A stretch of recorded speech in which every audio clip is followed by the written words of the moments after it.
waa Joal de wàllu si nañ ci xeex bi nga xam ne moom moo am diggante Arona Dia ak Farba Ngom ñu fàttali ni fan yu weesu milliardaire bii di Arona Dia meeru Kanel dafa waxoon ni moom traître la ndax pour ay muddaaf Arona day jàppale Aïssata Tall Sall loolu nag waa Joal ñoom ñi ànd ak milliardaire bi weddi nañ ko ba mu set wecc te ñoom dañoo gis ne Farba Ngom moom moo nekk ci ginnaaw lii lépp. ay muddaaf mi nga xam ne daa feebaroon ba mënatul taxaw maire Kanel Arona moo yëkkati 10 millions yóbbu ko France faj ko ba mu wér. moom ay mu def bu doon moom mooy wëlbati waa dégg kaddu Farba Ngom di jël télé yi wala jël journaux yi di yekk Arona man suma sañoon Sénégal yëpp def na Joal Fadiouth def.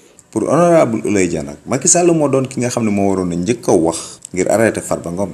lu tax président Macky Sall woowuñu ñooñu ne ko gannaaw yàlla man bu ma toogee fii si palais gannaaw yàlla Arona Dia la na fàttaliku démb ak barke démb.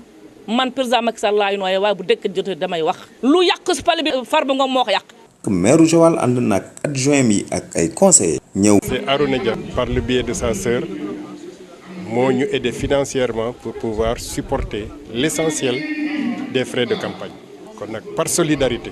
bu ñu ko touché dans son honneur. bu ñu ko diffamé sama ngor dafa may ma taxaw ci wetu sœuram pour marquer notre solidarité et notre désapprobation.